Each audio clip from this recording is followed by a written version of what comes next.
नमस्कार दोस्तों, स्वागत है आपका हमारे YouTube चैनल बिंदास पढ़ाई में। क्विक रिवीजन सीरीज में हम जो अगला चैप्टर कवर करने वाले हैं वो है इलेक्ट्रोस्टैटिक्स। इलेक्ट्रोस्टैटिक्स के इस पार्ट में हम कवर करेंगे electric charges and electric fields को। तो चलिए शुरू करते हैं। सबसे पहले हम समझते हैं फ्रिक्शनल इलेक्ट्रिसिटी क्या होती है। फ्रिक्शनल इलेक्ट्रिसिटी क्या होती है? मान लीजिए मैं अपने हाथों को रब करता हूं तो क्या होगा? फ्रिक्शन जनरेट होगा। फ्रिक्शन से क्या होता है, क्योंकि हम जानते हैं हर बॉडी में कुछ इलेक्ट्रॉन्स होते हैं, तो एक बॉडी से इलेक्ट्रॉन दूसरे बॉडी में ट्रांसफर हो जाता है। जनरली जिस बॉडी से इलेक्ट्रॉन ट्रांसफर होता है जिस बॉडी की तरफ, तो वो बॉडी जिसमें इलेक्ट्रॉन ट्रांसफर हो रहा है वो ज्यादा इलेक्ट्रोनेगेटिव होती है। मतलब मान लो मेरे पास ए और बी और दो बॉडी है, मैंने माना कि ए से बी की तरफ इलेक्ट्रॉन जा रहे हैं, मतलब इलेक्ट्रॉन का ट्रांसफर ए से बी पर हो रहा है, तो यहां पर क्या होगा? बी हाईली इलेक्ट्रोनेगेटिव होगा, तभी तो बी पर इलेक्ट्रॉन आ पाया। आपकी एनसीईआरटी टेक्स्ट बुक में दो काफी अच्छे एग्जांपल दिए हुए हैं। एक है कि जब हम ग्लास रॉड को सिल्क क्लॉथ से रब करते हैं तो किस पे कौन सा चार्ज जाता है। तो ये ध्यान रखना, जब कभी भी आप ग्लास रॉड को सिल्क क्लॉथ से रब करते हो तो ग्लास रॉड पे हमेशा पॉजिटिव चार्ज आता है। तो आपका ग्लास रॉड पे कैसा चार्ज आएगा? पॉजिटिव चार्ज आएगा। वहीं जब मैं प्लास्टिक रॉड को सिल्क क्लॉथ से रब करता हूं, प्लास्टिक रॉड को जब हम सिल्क क्लॉथ से रब करेंगे तो चार्ज कैसा आएगा उस पर? नेगेटिव। इसको याद रखने का तरीका बेकार ही है, बेहतर होगा आप चैप्टर एनसीईआरटी पढ़ो। वैसे तरीका ऐसा हो जाएगा कि प्लास्टिक माने पी से आ रहा है ना प्लास्टिक, तो पी का उल्टा क्या होता है? मतलब पी माने पॉजिटिव चार्ज नहीं आने वाला, नेगेटिव चार्ज आएगा। मतलब क्या कि प्लास्टिक रॉड पे आना तो चाहिए पॉजिटिव चार्ज, लेकिन आएगा नहीं। कौन चार्ज आएगा? नेगेटिव चार्ज आ जाएगा। तो प्लास्टिक रॉड पे आपके पास नेगेटिव चार्ज आएगा और ग्लास रॉड पे कैसा चार्ज आएगा? पॉजिटिव चार्ज आ जाएगा। तो जब कभी हम ग्लास रॉड को सिल्क क्लॉथ से रब करेंगे तो ग्लास रॉड पर पॉजिटिव चार्ज, प्लास्टिक रॉड पर नेगेटिव चार्ज आएगा। ये इंपॉर्टेंट पॉइंट हो सकता है जो आपके पेपर में पूछा जाए। बढ़िया। एक चीज इंपॉर्टेंट ध्यान रखना कि फ्रिक्शनल इलेक्ट्रिसिटी में कम से कम at least one body should be an insulator.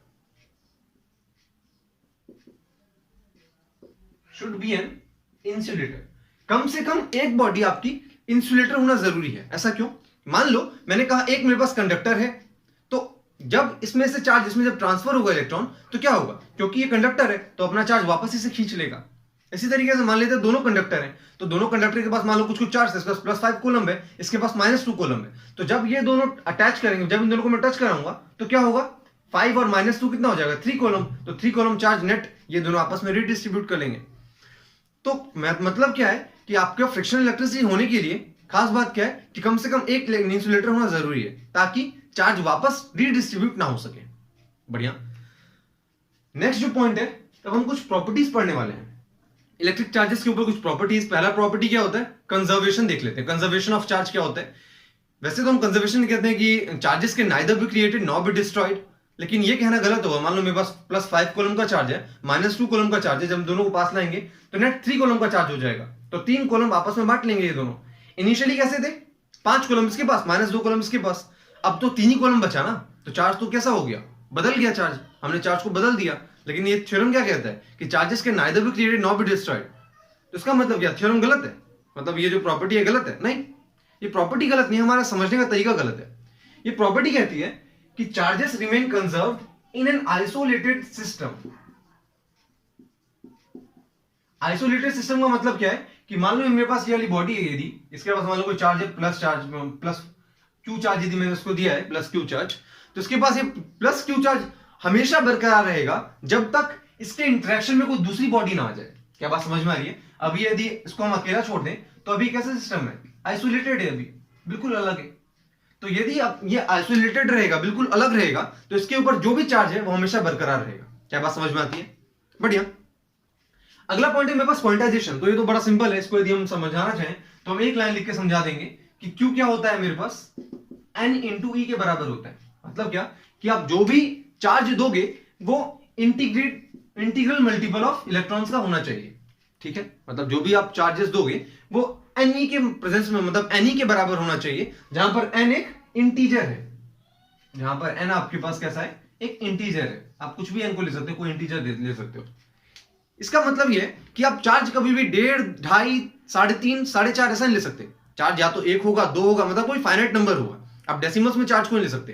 क्या बात समझ आती है? जैसे हम कहते हैं मान लो 1 पेन, 2 पेन, 3 पेन, क्या 1.5 पेन का मतलब कुछ होता है? नहीं होता।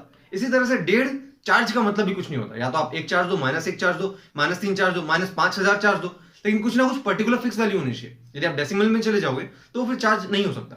तो क्वांटाइजेशन समझ में आता है, कंजर्वेशन समझ में आता है। तीसरी इंपॉर्टेंट बात है, इसमें मैंने क्या दर्शाने की कोशिश की है कि मान लीजिए ये मेरे पास एक कंडक्टर है, ये कंडक्टर है, ये नॉन कंडक्टर है।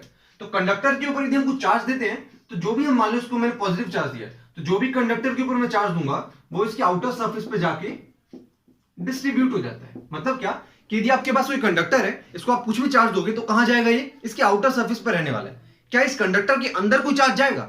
नहीं, अंदर कोई भी चार्ज प्रेजेंट नहीं रहेगा। क्या बात समझ में आती है कि यदि आपके पास कोई कंडक्टर है, इसको आप जितना भी चार्ज दोगे वो डिस्ट्रीब्यूट कहां पे होगा, उसकी आउटर सरफेस के ऊपर, अंदर कोई चार्ज नहीं जाता है।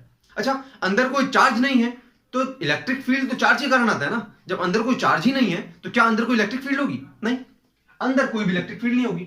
वही मान लो आपको कोई नॉन कंडक्टर आपके पास है, उसको आप जो भी चार्ज दोगे वो उसके अंदर चला जाता है, इनर बॉडी के ऊपर चला जाता है, मतलब बॉडी के अंदर चला जाएगा।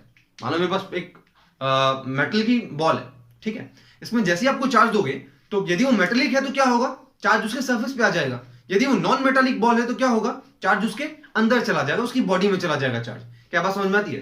क्योंकि इसमें चार्ज अंदर आ गया, मतलब अंदर भी कुछ ना कुछ इलेक्ट्रिक फील्ड होगा।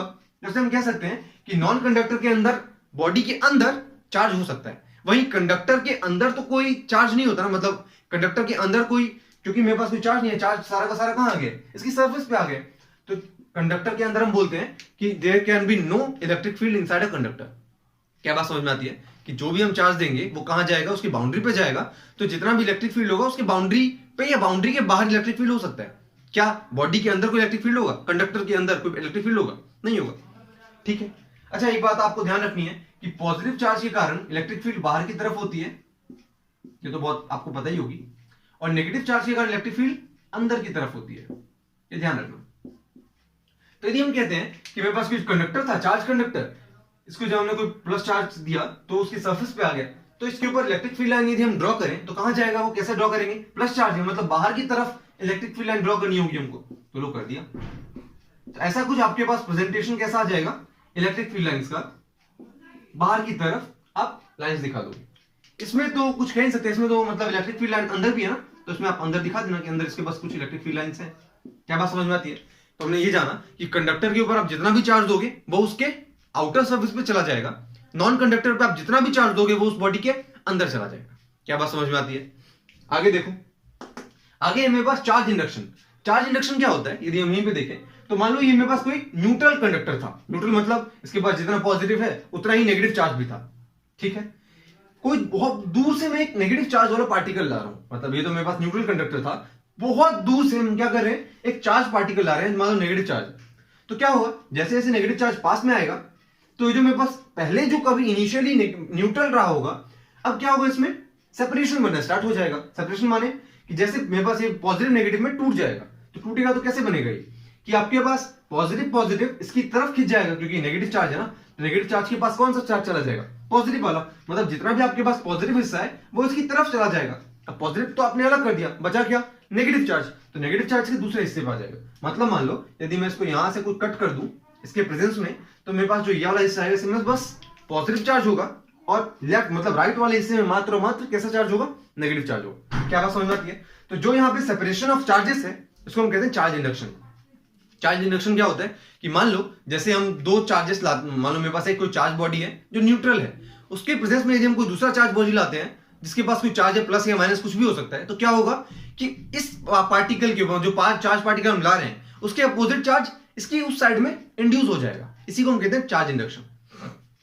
बढ़िया। अगला है मेरे पास कॉलम फ्लो। कॉलम फ्लो हम सब जानते हैं होता क्या है, यदि हम इसका मैथमेटिकल फॉर्मुलेशन देखें तो मालूम मेरे पास यदि कोई दो चार्ज है Q1 Q2, they are separated at distance r, तो हम फोर्स कैसे लिखते हैं, F इज equals to K Q1 Q2 by r square. यहां पर जो K है कांस्टेंट है जिसकी वैल्यू 9 × 10 की पावर 9 होती है। यदि हम फॉर्मूले की बात करें तो K को आप 1/4 पाई एप्सिलॉन नॉट लिख सकते हो। एप्सिलॉन की वैल्यू क्या हो जाएगी, 8.85 × 10 की पावर -12 यूनिट, जो भी इसकी यूनिट होगी वो आप यहां से निकाल सकते हैं। तो ये तो मेरे पास हो गया scalar form of force, Coulomb's law का स्केलर फॉर्म ये हो गया। अच्छा, वेक्टर फॉर्म यदि कोई हमसे पूछे कि वेक्टर फॉर्म कैसे लिखेंगे तो क्या करोगे आप, आपको यही फॉर्मूला लिखना है K Q1 Q2 by r square. इसके आगे बस आप एक r कैप लगा देना। r कैप क्या है, ये यूनिट वेक्टर है in the direction of R. Unit vector मतलब कि मान लो आर मेरे पास ये वाला वेक्टर है, तो इस आर वेक्टर के डायरेक्शन के ऊपर मैंने यूनिट लेंथ कंसीडर करी। मान लो ये यूनिट लेंथ है, तो इतना लेंथ आपके पास ये हो गया। यदि हम इसको डिनोट करें कि जैसे मान लो कोई मेरे पास एक्स वेक्टर है, एक्स के अलोंग यूनिट वेक्टर है, इसको लिखोगे कैसे आप, एक्स के अलोंग वेक्टर अपॉन एक्स का मैग्नीट्यूड। क्या बात समझ में आती है? कूलम्ब्स लॉ के कुछ लिमिटेशन भी हैं। लिमिटेशन क्या है कि मान लो मेरे पास कोई दो बहुत बड़े चार्जेस है, तो उन पे मैं कूलम्ब्स लॉ नहीं लगा सकता।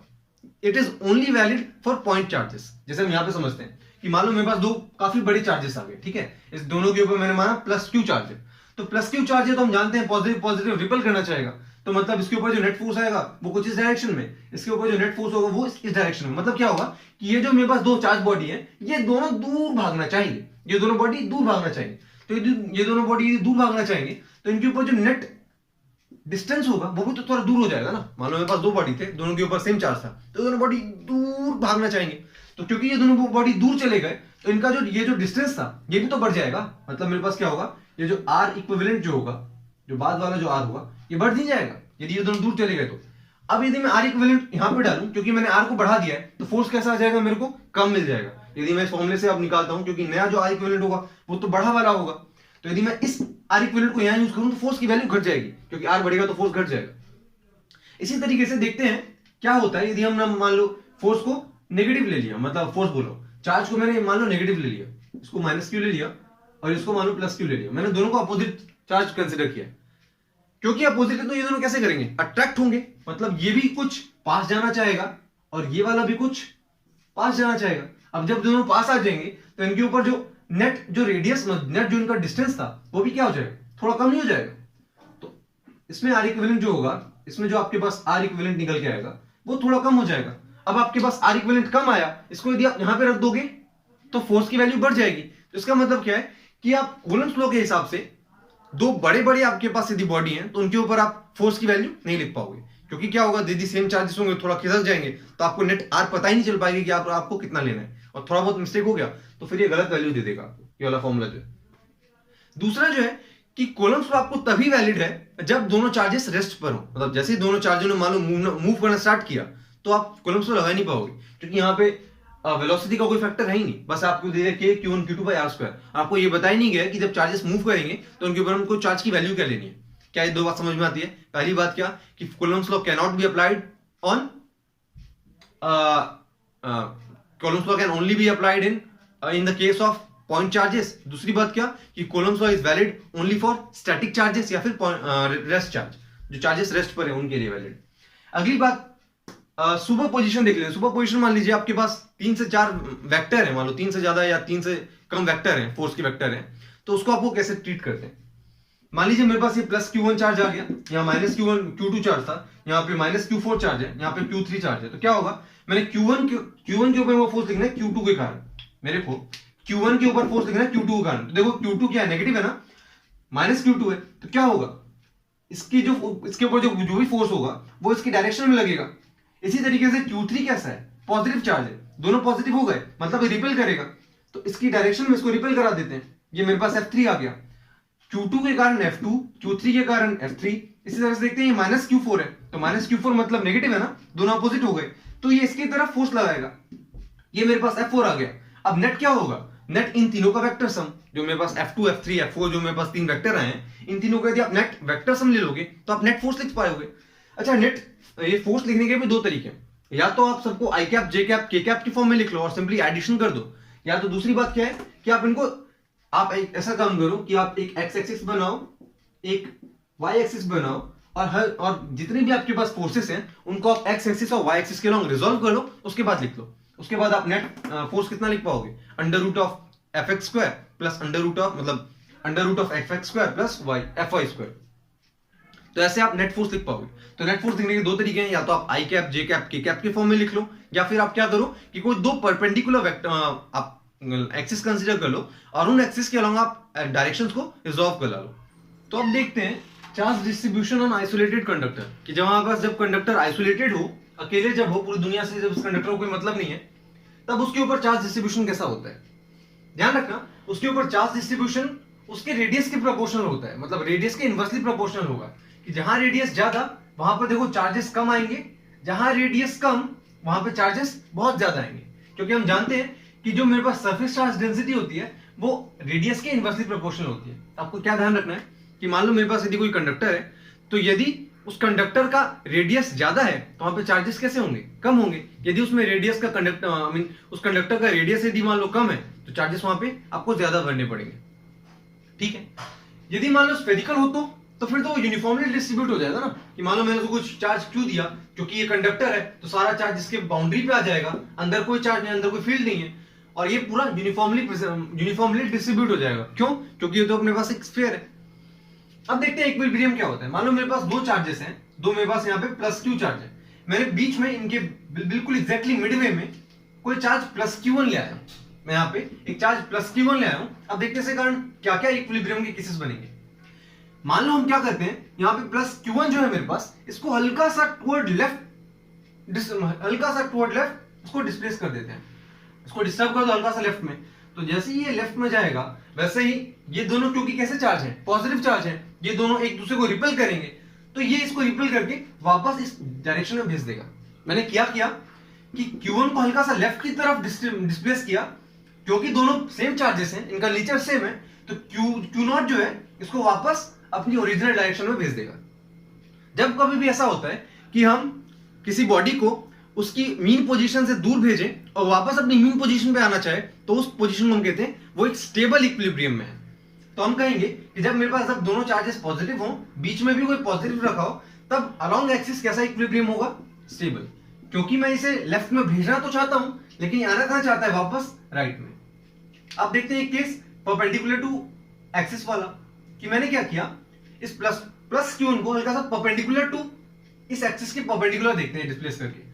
तो मैंने क्या किया, इसको हल्का सा मान लो यहां पे मैंने डिस्प्लेस कर दिया, ऊपर हमने इसको भेज दिया। प्लस क्यू1 है तो इसके कारण फोर्स कैसा हो जाएगा, इस डायरेक्शन में, इसके कारण इस डायरेक्शन में दूर की तरफ, क्योंकि दोनों सेम चार्जेस है तो रिपेल करेगा। इसके कारण क्या होगा, इस डायरेक्शन में। इन दोनों का नेट देखूं तो नेट इस डायरेक्शन में आ रहा है ना। इसका मतलब क्या कि जैसे ही आप Q1 को हल्का सा ऊपर की तरफ डिस्प्लेस करोगे, ये बहुत दूर भाग जाएगा। इसका मतलब ये कैसा इक्विलिब्रियम हुआ, ये इक्विलिब्रियम हुआ आपके पास अनस्टेबल। अनस्टेबल इक्विलिब्रियम क्या होता है कि मान लो आप बॉडी को डिस्प्लेस कर रहे हो और वो जैसे ही आपने मीन पोजीशन से इसको डिस्प्लेस किया, वो उसी डायरेक्शन में आगे बढ़ जाए। हमने इसे क्या किया, हल्का सा डिस्प्लेस किया और इसके ऊपर नेट फोर्स तो उसी डायरेक्शन में आ गया, मतलब ये दूर भाग गया। अब मान लीजिए मैं इस प्लस क्यू की जगह माइनस क्यू ले लेता हूं और देखते हैं आगे क्या कंडीशन बनती है। मैंने क्या किया, बीच में मिडवे में एक माइनस Q1 चार्ज ले लिया। अब इसे हल्का सा लेफ्ट में डिस्प्लेस करते हैं, ये प्लस है, ये माइनस है, क्या होगा, प्लस माइनस अट्रैक्ट हो जाएगा। तो जैसे ही मैं इसको हल्का सा डिस्प्लेस करूंगा लेफ्ट में, ये क्या करने वाला है, ये पूरा का पूरा चला जाएगा लेफ्ट में। तो ये कैसा इक्विलिब्रियम होगा इस केस में, अलोंग एक्सिस, अनस्टेबल। अनस्टेबल क्यों, क्योंकि इसे मैंने थोड़ा सा डिस्प्लेस किया और ये वापस वहीं भाग गया। अच्छा, दूसरा केस देखते हैं, जब हम परपेंडिकुलरली इसको हल्का सा डिस्प्लेस करने वाले हैं तो क्या होगा। जैसे ही मैं इसको हल्का सा ऊपर डिस्प्लेस करूंगा तो ये नेगेटिव है, ये पॉजिटिव है। पॉजिटिव नेगेटिव क्या होगा, अट्रैक्शन, तो इस डायरेक्शन में आएगा। यहाँ पे भी पॉजिटिव नेगेटिव होगा अट्रैक्शन, ये इस डायरेक्शन में। इन दोनों का नेट नीचे की तरफ आ जाएगा, मतलब मैं भेजना तो चाह रहा था ऊपर, लेकिन यहाँ कहाँ जाएगा, वापस नीचे। तो ये कैसा इक्विलिब्रियम हुआ, परपेंडिकुलर टू एक्सिस कैसा इक्विलिब्रियम हो जाएगा आपके पास इस केस में, स्टेबल इक्विलिब्रियम। क्या बात समझ में आ रही है, पक्का। आगे देखते हैं। आगे मेरे पास equilibrium of two suspended charges है। मेरे पास क्या है, मान लो ऊपर से मैंने किसी छत से दो चार्जेस को लटका दिया है। अब उसके बारे में देखते हैं क्या क्या केसेस बन सकते हैं, क्या कंडीशन बन सकती है। मैंने माना ये जो रस्सी है मेरे पास, इसका लेंथ मान लो L है। जो बॉब है, जो मेरे पास दो बॉब है, इनका मास m है, इनके पास चार्ज जो है वो q है। जो एंगल है इंक्लाइन वो 2 थीटा है। तो यदि ये 2 थीटा है तो इसका हाफ थीटा हो जाएगा, यदि ये थीटा है तो ये दोनों थीटा हो जाएंगे, मतलब ये वाला एंगल थीटा हो जाएगा कुल मिला के। टेंशन इस डायरेक्शन में है तो टेंशन का इस डायरेक्शन में कंपोनेंट क्या आ जाएगा, t cos थीटा। नीचे की तरफ mg, तो आप यदि मैं वर्टिकल डायरेक्शन में फोर्सेस को बैलेंस करूं तो लिख पाऊंगा t cos थीटा किसके बराबर, mg के बराबर। इसी तरह से t sin थीटा क्या आ जाएगा, t sin थीटा कंपोनेंट कैसा, मान लो t sin थीटा इस डायरेक्शन में कंपोनेंट आ जाएगा। और क्योंकि ये दोनों चार्जेस कैसे हैं, सेम चार्जेस हैं, तो ये रिपेल करेगा। मान लो Fe से रिपेल करता है, Fe माने इलेक्ट्रोस्टैटिक वाला फोर्स देखते हैं, तो उसे क्या रिपेल करेगा। तो आपके पास जो t sin थीटा जो आएगा वो क्या आ जाएगा, Fe। अब क्या करोगे आप, इन दोनों को डिवाइड कर दो, tan थीटा की जो भी वैल्यू आएगी उसे कंपेयर कर लेना। जनरली क्या होता है, क्वेश्चन में आपको थीटा की वैल्यू दे देगा और कुछ ना कुछ आपसे q या अलग अलग वैल्यूज आपसे पूछ लिया करता है। मान लो मैंने इस पूरे सिस्टम को पानी में डुबा दिया या किसी दूसरे लिक्विड में डुबा दिया, तब क्या क्या केसेस बनेंगे देखते हैं। जब हम पानी या किसी दूसरे लिक्विड में डुबाएंगे इसे, तो क्या होगा, जो अपने पास जो फोर्स निकल के आया, मतलब इलेक्ट्रोस्टैटिक वाला जो फोर्स निकल के आया, जो K Q square by R square होता है, K Q one Q two by R square, वो क्या हो जाएगा, वो तो सेम रहेगा, बस डिनोमिनेटर में चेंज किससे हो जाएगा, एप्सिलॉन आर से। यहाँ पे जो एप्सिलॉन आर है, ये ध्यान रखना, इसको हम कहते हैं रिलेटिव परमिटिविटी, इसको हम कहेंगे रिलेटिव परमिटिविटी कहते हैं एप्सिलॉन आर को।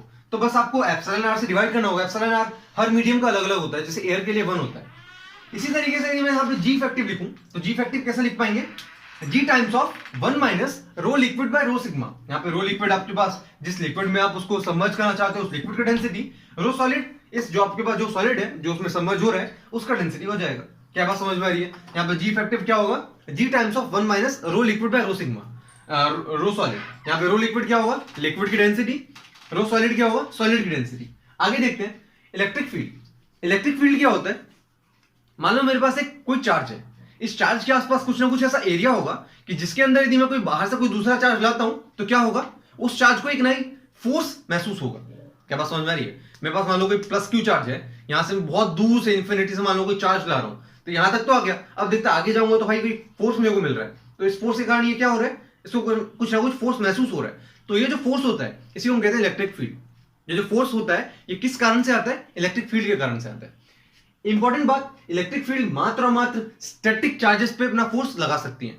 तो यदि आपके पास कोई चार्जेस रेस्ट पर हैं, स्टैटिक हैं, तो वहां पे आपके पास इलेक्ट्रिक फील्ड जो होगा वो फोर्स लगा पाएगा।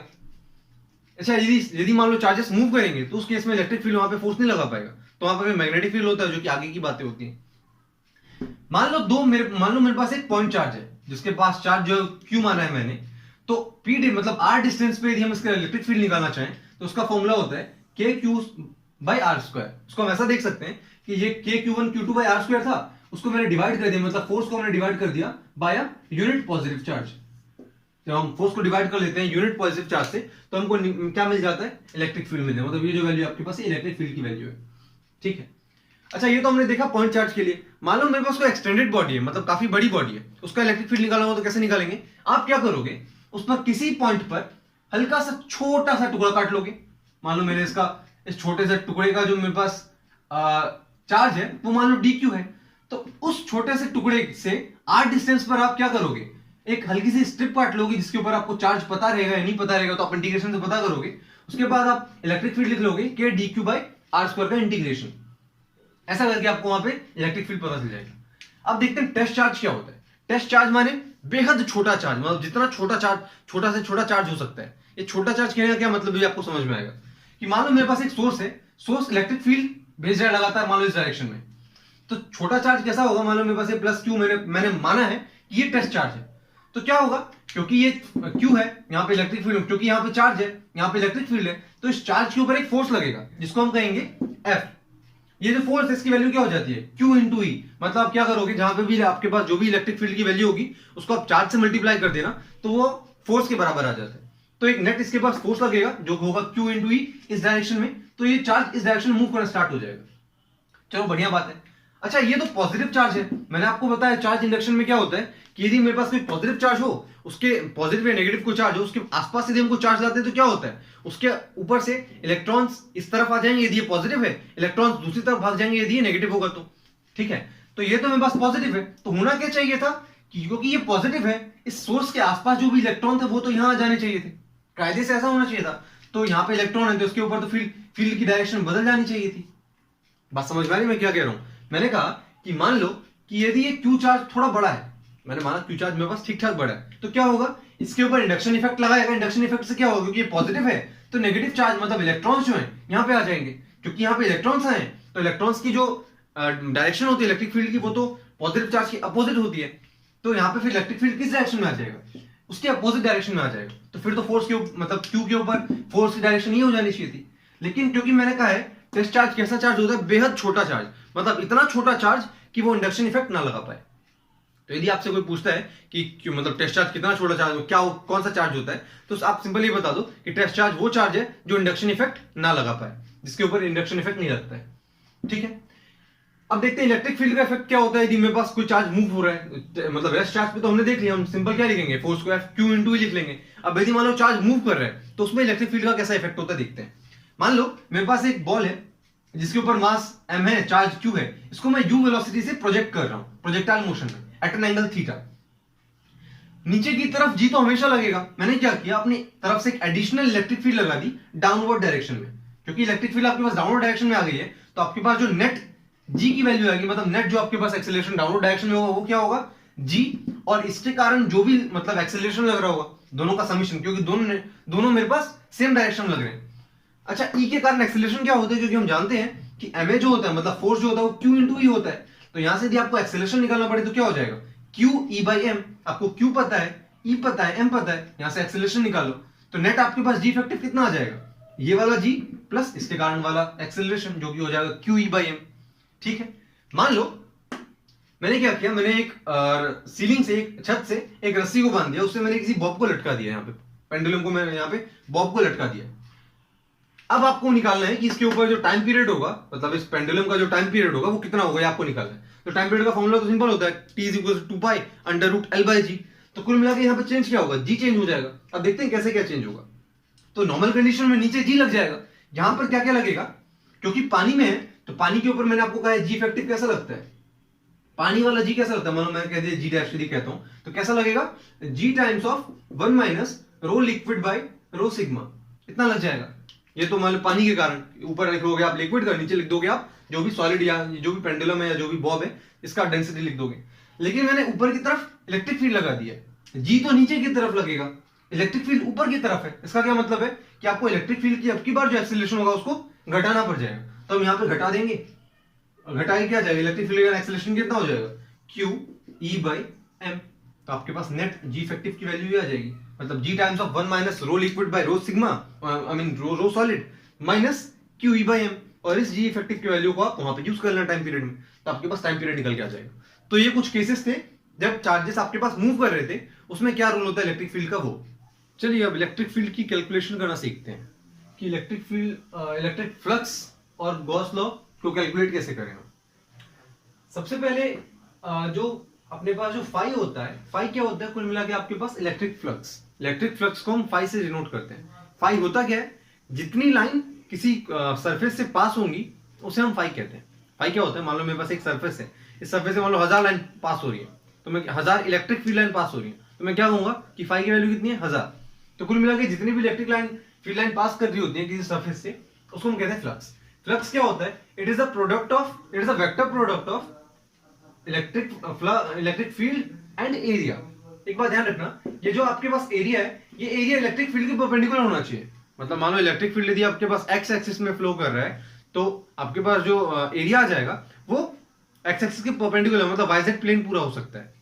यदि इलेक्ट्रिक फील्ड मान लो एक्स जेड प्लेन में पूरा फ्लो कर रहा है, इलेक्ट्रिक फील्ड जो है वो एक्स जेड प्लेन में है, तो आपके पास एरिया की वैल्यू, एरिया किस डायरेक्शन में होना चाहिए, क्योंकि मेरे पास electric field X Z direction में, एक्स जेड में है, तो उसके परपेंडिकुलर तो बस वाई डायरेक्शन में आता है ना, तो वाई डायरेक्शन में आपके पास एरिया हो जाएगा फिर उस केस में।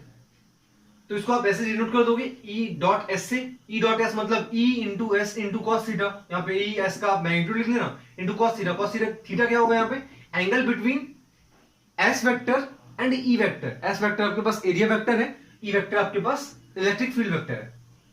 बढ़िया, मान लेते हैं मेरे पास एक क्यूब है, ठीक है, इस क्यूब में मेरे पास कुछ इलेक्ट्रिक फील्ड लाइंस आ रही हैं, ये पॉजिटिव एक्स डायरेक्शन में। आपको बताना है कि फाई इन और फाई आउट क्या होगा, मतलब अंदर आने वाला फ्लक्स और बाहर निकलने वाला फ्लक्स कितना होगा, ये आपको बताना है। तो हम तो ये जानते हैं कि फ्लक्स क्या होता है, ये कुछ नहीं होता बल्कि बस product of electric field and area. Area बस लिखते वक्त ध्यान रखना कि आपके पास परपेंडिकुलर होना चाहिए, किसके डायरेक्शन से, इलेक्ट्रिक फील्ड की डायरेक्शन से परपेंडिकुलर होना चाहिए, ये बात ध्यान रखना बस। तो यहाँ पे क्या हो रहा है, इलेक्ट्रिक फील्ड आपके पास यहाँ आ रहा है, तो एरिया का डायरेक्शन आते वक्त ध्यान रखो, यदि किसी बॉडी में इलेक्ट्रिक फील्ड आ रही है तो आपके पास एरिया कैसा हो जाएगा, उसको अपोज करता हुआ। मान लो मेरे पास ये एक बॉडी है, इस बॉडी में इलेक्ट्रिक फील्ड यहां से आ रही है, तो इस बॉडी के लिए एरिया वेक्टर क्या हो जाएगा, इसके अपोजिट वाला। मतलब मान लो इलेक्ट्रिक फील्ड इस डायरेक्शन में आ रही है तो एरिया वेक्टर इस डायरेक्शन में हो जाएगी। सिमिलरली यहाँ पे इलेक्ट्रिक फील्ड आपके पास इस डायरेक्शन में आ रहा है, तो इन वाला मतलब जिस जहां से पास कर रहा है अंदर जा रहा है, वहां पे एरिया वेक्टर क्या हो जाएगा, उसके अपोजिट हो जाएगा, मतलब इस डायरेक्शन में आ जाएगा। इसी तरीके से अब यदि मैं आउट वाले की बात करूं कि आउट वाले पे फ्लक्स कैसे लिखोगे, तो उसमें आप ध्यान रखो कि ई और एस दोनों सेम डायरेक्शन में होंगे। मतलब हमने क्या सीखा कि यदि एंटर कर रहा है इलेक्ट्रिक फील्ड यदि एंटर कर रहा है तो ई और एस अपोजिट डायरेक्शन में होंगे, कि जिस डायरेक्शन में से ई आ जाएगा उसके अपोजिट में आपके पास एस हो जाएगा। और यदि वो आउट हो रहा है मतलब बाहर निकल रहा है सरफेस से, तो क्या होगा, ई और एस सेम डायरेक्शन में आ जाएंगे, जो मैंने यहां लिखा। अब क्या होगा, यदि मैं यहां पे फाई इन लिखूं तो क्या आ जाएगा, E into S into cos 180, क्योंकि इन दोनों के बीच में एंगल कितना आ रहा है, 180 का बन रहा है ना, ये इधर जा रहा है ये इधर आ रहा है, मतलब एंगल कितना हो गया 180 का। तो ई एस कॉस 180, कॉस 180 क्या होता है -1, तो इनसाइड वाला आपके पास फ्लक्स आ जाएगा माइनस ई एस, आउटसाइड वाला क्या हो जाएगा, ई और एस। देखो इन दोनों के बीच में एंगल कितना आ रहा है 0 डिग्री, तो यहाँ पे जो आपके पास फाई आउट आ जाएगा वो कितना आ जाएगा, आई ई एस, क्योंकि आपके पास cos 0 1 होता है, e into S into cos 0 1 होगा। अच्छा यदि किसी ने पूछ लिया टोटल फ्लक्स बताओ, तो टोटल फ्लक्स में क्या करोगे आप, इन और आउट वाला दोनों को जोड़ दोगे, तो टोटल यहाँ पे 0 आ जाएगा, कि 0 फ्लक्स पास हो रहा है। क्योंकि पास होने का मतलब क्या है कि 0 फ्लक्स इसके अंदर है, जितनी लाइन आ रही है उतनी लाइन तो बाहर निकल जा रही है, तो नेट फ्लक्स क्या होगा 0। 0 क्यों हुआ ये जानना जरूरी है। 0 क्यों हुआ, क्योंकि इस सरफेस के अंदर तो कुछ रुक ही नहीं रहा ना, जितना आ रहा है उतना निकल रहा है। यदि मान लो नहीं निकल रहा होता तो हम क्या देते हैं, माइनस ई इंटू एस जैसा कुछ फ्लक्स बचा हुआ है इसमें, लेकिन हो क्या रहा है, जितना फ्लक्स आ रहा है उतना निकल जा रहा है, तो टोटल फ्लक्स कितना हुआ inside this conductor 0। Gauss law देखते हैं, गॉस लॉ क्या कहता है, पहली बात किस चीज के लिए वैलिड है ध्यान रखो, ओनली फॉर इनक्लोज सरफेस, मतलब सरफेस आपका कैसा होना चाहिए, बंद होना चाहिए। यदि सरफेस आपका बंद नहीं है तो वहां पे आप गॉस लॉ को नहीं लगा पाओगे, गॉस थ्योरम वहां पे काम नहीं करेगा। तो कहां काम करेगा, पहली बात जहां पे आपके पास सरफेस कैसा हो, एनक्लोज्ड हो। ये कहता क्या है कि जो नेट फ्लक्स होता है ना, नेट फ्लक्स आउट वाला, मतलब यहां पे यदि मैं देखूं तो इन वाला फ्लक्स काम नहीं करेगा गॉस लॉ निकालने में। कौन सा फ्लक्स, आउट वाला, नेट फ्लक्स आउट वाला किसके बराबर होगा, Q enclosed bye epsilon not, Q enclosed bye epsilon not. यहां पे क्यू एनक्लोज्ड मतलब क्या है कि जो भी आपके पास बाउंड्री है, इस बाउंड्री के अंदर जितना चार्ज है वो आप यहां पे लिख लोगे क्यू एनक्लोज में। मानो मैंने ऐसा कुछ बाउंड्री बनाया, ये कोई एनक्लोज फिगर है मेरे पास, इसमें मेरे पास अंदर माइनस Q1 चार्ज है और प्लस Q2 चार्ज है, और बाहर मान लो प्लस Q3 चार्ज है माइनस Q4 चार्ज है। तो मैं फ्लक्स में क्यू एनक्लोज में क्या लिखूंगा, Q2 minus QE bye epsilon not, ये मेरे पास फ्लक्स की वैल्यू हो जाएगी। अच्छा यदि मैं इलेक्ट्रिक फील्ड क्वेश्चन में आपसे पूछूं कि बताओ इलेक्ट्रिक फील्ड किस किस चार्ज के कारण आएगा, तो ये तो आपको पता है कि जहां पे भी चार्ज होता है वहां पे इलेक्ट्रिक फील्ड जरूर होता है, तो हर चार्ज के कारण इलेक्ट्रिक फील्ड होगा। लेकिन फ्लक्स किसके कारण होगा, जो आपके पास अंदर जो भी चार्जेस हैं, बाहर वाले चार्ज के कारण फ्लक्स कभी नहीं आता। बढ़िया। अब यहाँ पे कुछ फॉर्मूले हैं, इन फॉर्मूले को ध्यान रखो, ये एज इट इज क्वेश्चन में यूज हो सकते हैं। Electric field due to uniformly charge rod, ये क्या होता है, यूनिफॉर्मली आपके पास मान लो चार्ज रॉड है जिसके पास चार्ज Q है, इसका लेंथ मैंने L माना हुआ है, एट अ डिस्टेंस R यदि हम इलेक्ट्रिक फील्ड निकालते हैं P पॉइंट पे, ये एक्सियल ध्यान रखो, यहाँ पहले केस में हम एक्सियल की बात कर रहे हैं, तो क्या होता है उसका formula KQ/L into 1/R minus 1/R plus L। KQ/L यहाँ पे L जो है लेंथ ऑफ रॉड है, times of 1/R minus 1/R plus L।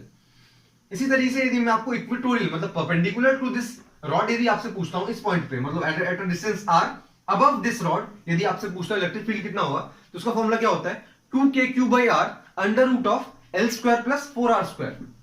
ध्यान रखो 2KQ/R, यहाँ पे क्या था KQ/L आया था यहाँ पे, लेकिन इक्वेटोरियल में मतलब परपेंडिकुलर में क्या आएगा 2KQ/R under root of L square plus 4R square. उसको ऐसे याद रखो कि R तो बहुत छोटा है ना, मतलब R को बड़ा करना है आपको, तो R की जगह 4R स्क्वायर लिख दो, ऐसा कुछ याद रख लो, मतलब याद रखने में आसान होगा।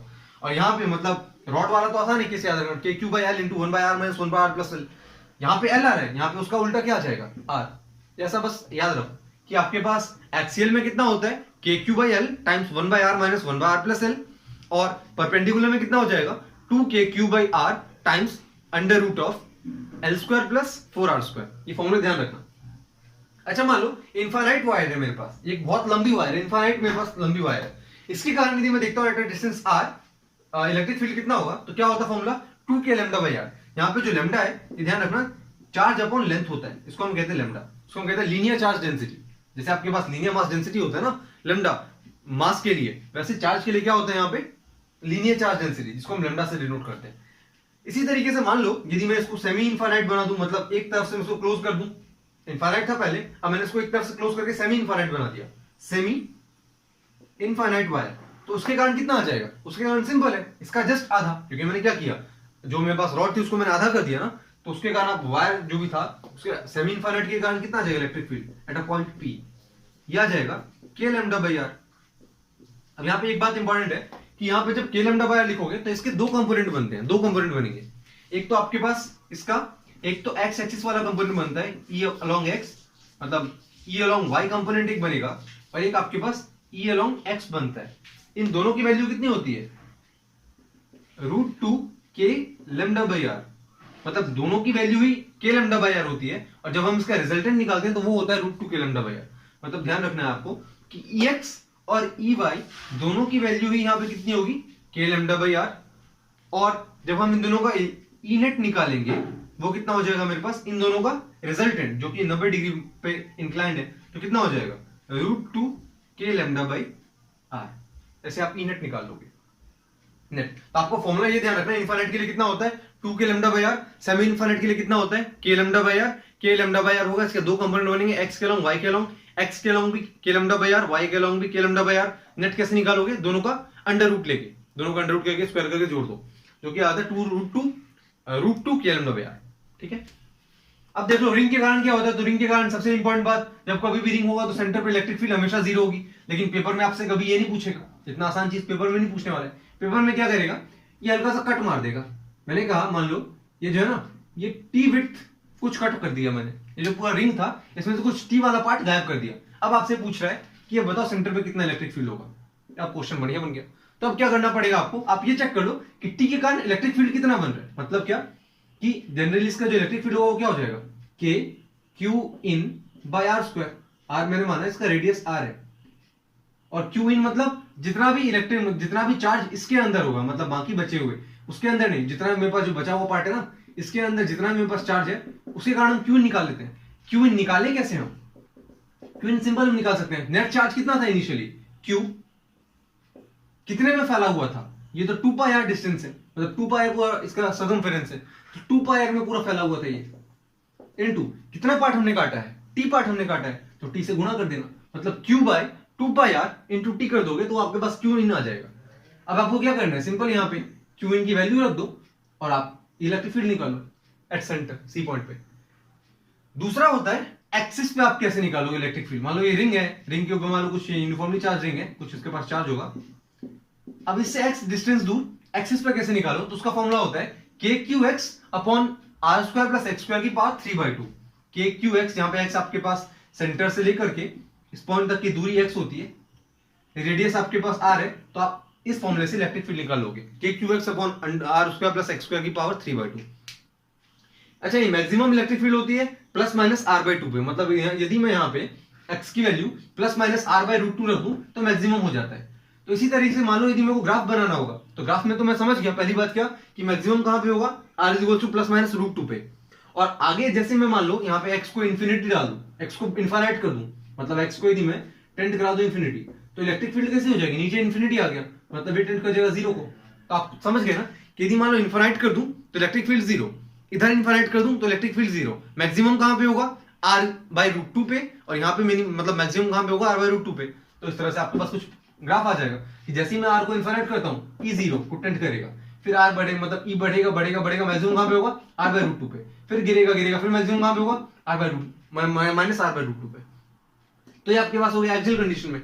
अच्छा, इसका क्वेश्चन, इस क्वेश्चन का जो है ना काफी अच्छे अच्छे क्वेश्चन बन जाते हैं इस एक्सिस वाली बात पे। एक्सिस वाली मतलब ये जो आपने एक्सिस वाला कंसेप्ट सीखा है, कंसेप्ट क्या कहें, फॉर्मूला जो आपने सीखा है kqx upon r square plus x square पर 3/2, इससे अच्छे क्वेश्चन बन जाते हैं। क्वेश्चन हमसे पूछा, मान लो एक पेंटागन है, इस पेंटागन से x दूरी पर कोई पार्टिकल p है, मतलब कोई पॉइंट p है, इस पॉइंट पे इलेक्ट्रिक फील्ड बताओ क्या होगा? तो हम क्या करेंगे? हम एक इलेक्ट्रिक मतलब हम एक रिंग कंसिडर कर लेंगे, हम एक रिंग मान लेंगे जो कि जितने भी मेरे पास पांचों चार्जेस हैं, इन पांचों चार्जेस को इंक्लोज कर रहा होगा।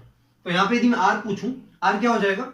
इस पॉइंट से, जिस पॉइंट मतलब इस सेंटर पॉइंट से किसी भी एक चार्ज की दूरी, क्योंकि रेगुलर पेंटागन है तो हर एक सेंटर से हर एक पॉइंट का डिस्टेंस क्या हो जाएगा? सेम। रेगुलर मतलब इसके सारी साइड सेम है।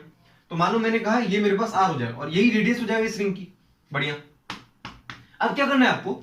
उसी फॉर्मूले में डाल दो। क्या फॉर्मूला क्या होता है? kqx upon r square plus x square की पावर 3/2। यहाँ पे q क्या होता था? नेट चार्ज जो इसके पास है। यहाँ पे नेट चार्ज कितना है? 1 2 3 4 5 5q है, तो q की जगह क्या रख दोगे आप? Simply 5q into x। तो ये आपके पास आ गया electric field at point p। समझ में आ रही है? एक बहुत बेहद इंपॉर्टेंट फॉर्मूला है electric field due to disc. Disc के कारण कैसे निकाले, तो इसका फॉर्मूला क्या होता है, sigma by 2 epsilon not. Sigma by, यहां पे सिग्मा ध्यान रखो, सिग्मा क्या होता है, उसको हम कहते हैं सरफेस चार्ज डेंसिटी, माने Q बाई एरिया, मतलब चार्ज अपॉन में एरिया को हम कहते हैं सिग्मा।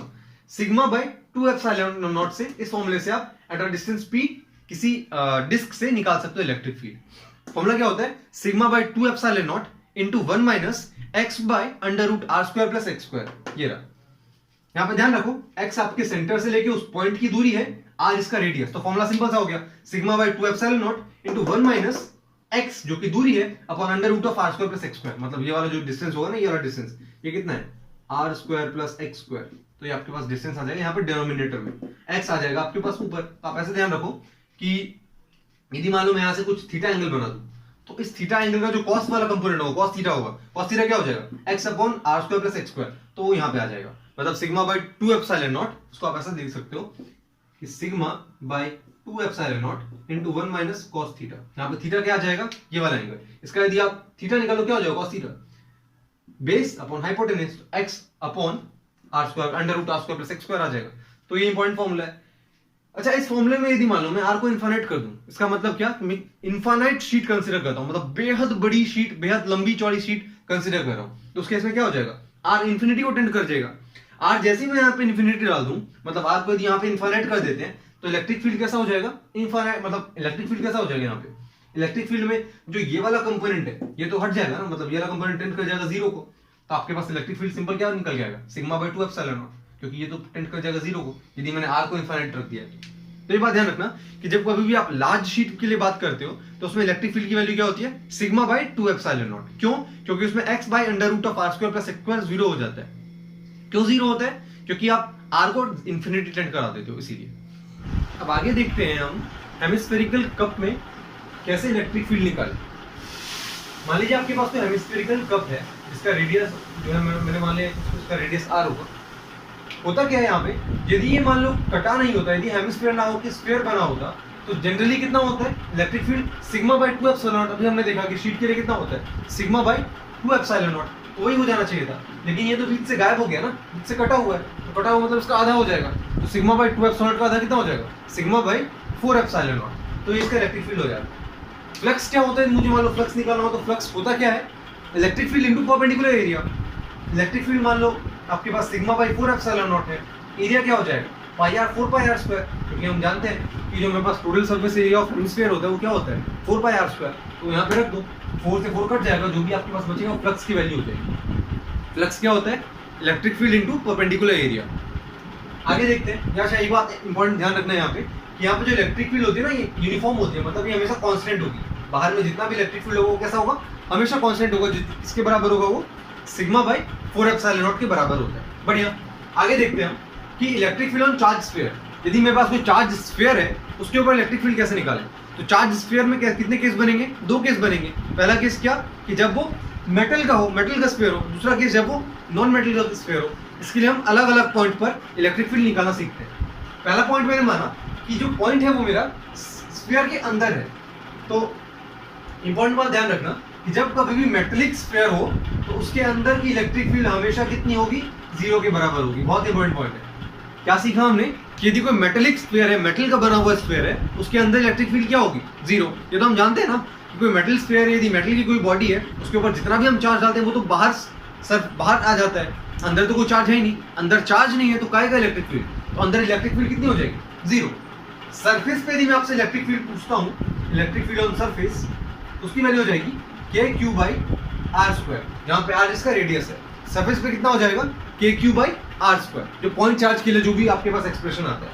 अच्छा, ई आउट के लिए यदि पूछूं आपसे, ई आउटसाइड, बाहर मान लो किसी आर पॉइंट पे यदि आपसे इलेक्ट्रिक फील्ड पूछता हूँ, इस पॉइंट पर जो कि सेंटर से आर दूरी पर है, तो इसका क्या हो जाएगा, यही है आर की जगह, मतलब कैपिटल आर की जगह दूरी वाला आर रख दो, जितना भी उसका डिस्टेंस है वो नीचे आ जाएगा, KQ बाई आर स्क्वायर। क्या ये बात समझ में आती है।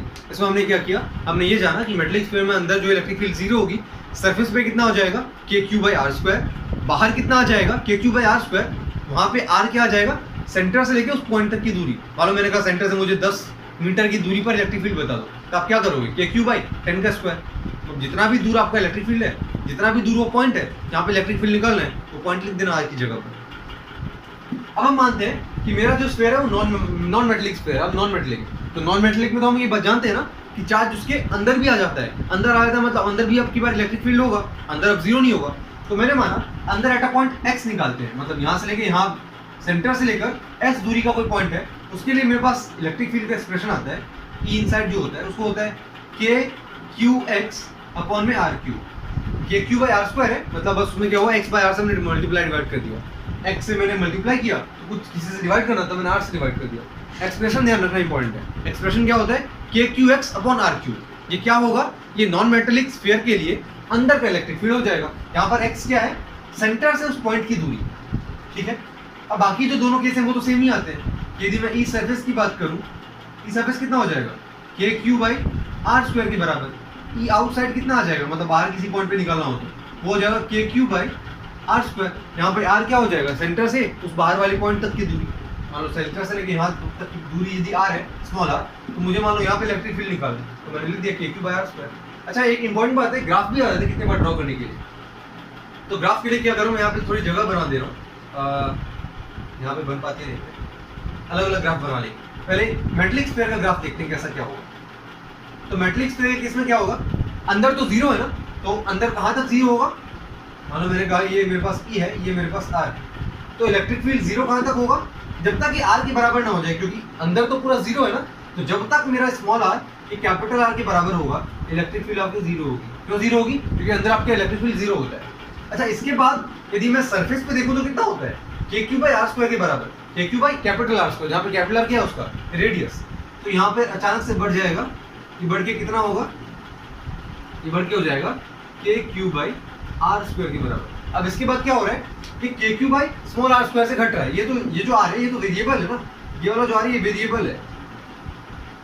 ये कैपिटल आर तो कांस्टेंट था, कैपिटल आर क्या था उसका रेडियस, तो रेडियस हमेशा कांस्टेंट होगा। ये इसके बाद स्मॉल आर, ये तो वेरिएबल है ना, आर आप चाहो तो कितना ही बढ़ा लो कितना घटा लो। अब क्या होगा कि आर स्क्वायर से घट रहा है, इसका मतलब क्या होगा, ये बहुत तेजी से इलेक्ट्रिक फील्ड घट रहा है। इसका मतलब क्या कि at small R is equal to capital R, ये होगा के क्यू बाई आर स्क्वायर। उसके बाद बहुत तेजी से घटेगा, घटेगा कैसे घटेगा, ये as electric field inversely proportional to R square से घट जाएगा। तो ये आपके पास ग्राफ आ जाएगा यूनिफॉर्म, मतलब मेटल स्फीयर के कारण आ जाएगा पूरा। अब इसी पर हम ग्राफ बना लेते हैं नॉन मेटल के लिए। नॉन मेटल के लिए मैं इस ग्राफ को हटा देता हूँ। अब जरा देखते हैं नॉन मेटल के लिए कैसा ग्राफ बने।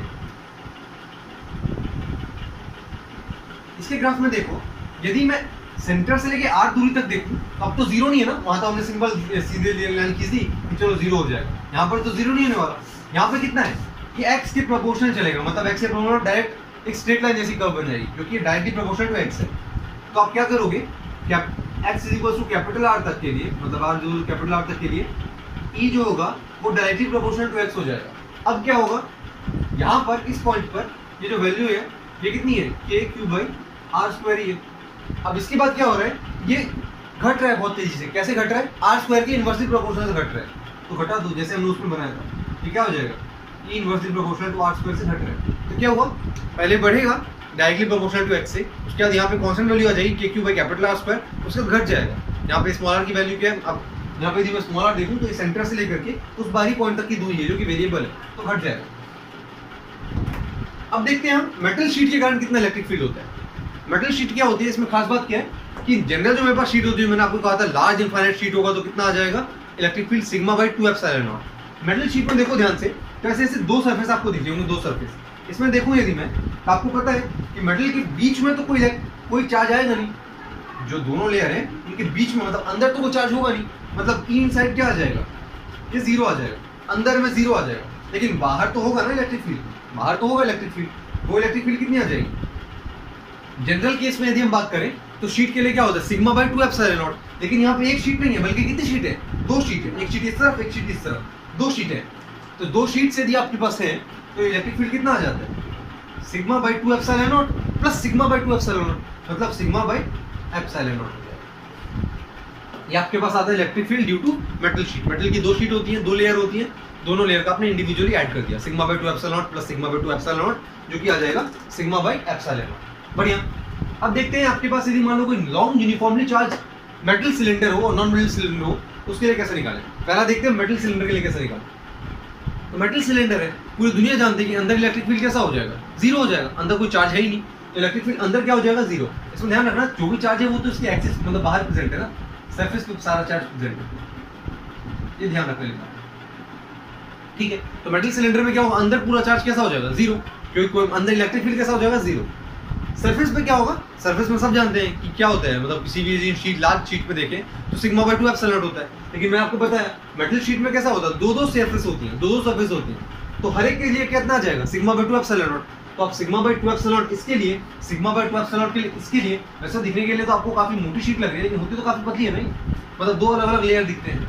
तो सिग्मा बाय 2 एप्सिलॉन नॉट इसके लिए, सिग्मा बाय 2 एप्सिलॉन नॉट इसके लिए, दोनों को जोड़ दोगे कितना आ जाएगा, सिग्मा बाय एप्सिलॉन नॉट। तो सिग्मा बाय एप्सिलॉन नॉट कितना आ जाता है, सरफेस के लिए आ जाएगा इलेक्ट्रिक फील्ड। बाहर यदि देखो ध्यान से, तो बाहर में आपको बस इतना ध्यान रखना है कि r बाय x से डिवाइड मतलब मल्टीप्लाई कर दो, r बाय x से मल्टीप्लाई कर दो, r by x magical number समझो, r बाय x वो मैजिकल नंबर है। तो बाहर यदि आपको कभी निकालना होगा, मान लो x दूरी पर, x दूरी वाले किसी पॉइंट पे आपको इलेक्ट्रिक फील्ड निकालना हो, क्या हो गया, सिग्मा बाय एप्सिलॉन। तो पूरी दुनिया जानती है ना कि मेटल शीट के लिए कितना आता है electric field, sigma by epsilon not, उसमें किससे मल्टीप्लाई कर दोगे, मैजिकल नंबर से, जो कि क्या है, r बाय x। क्या बात समझ में आ रही है। मैंने क्या किया, सिग्मा बाय एप्सिलॉन नॉट तो मेरे पास मेटलिक स्फीयर है, मतलब मेटलिक सिलेंडर के कारण हमेशा आता है, किसी भी मेटल शीट के कारण आता है, भले वो सिलेंडर क्यों ना हो, तो सिग्मा बाय एप्सिलॉन नॉट तो आ गया। अब मैजिकल नंबर क्या है यहाँ पे, r बाय x। तो बाहर यदि किसी पॉइंट पे निकालना होगा जो कि सेंटर से x दूरी पर है, उसके लिए कितना आ जाएगा, sigma by epsilon naught into r by x, ये था। अब देखते हैं नॉन मेटलिक सिलेंडर के लिए।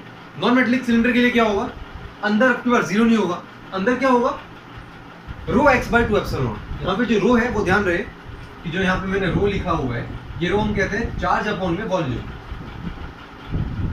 चार्ज अपॉन वॉल्यूम को हम रो कहते हैं। अच्छा एक और बात ध्यान रखना कि यहाँ पर जो मेरे पास नॉन मेटलिक स्फीयर आता है, इसका कितनी बार रो के टर्म्स में वैल्यू पूछ ली जाती है, तो रो के टर्म्स में भी याद रखना रो x बाय 3 एप्सिलॉन नॉट। अब लास्ट केस हमारे पास बचा है कि थिक चार्ज शीट के लिए कैसे इलेक्ट्रिक फील्ड निकालते हैं, मतलब क्या उसका फॉर्मूला होता है वो।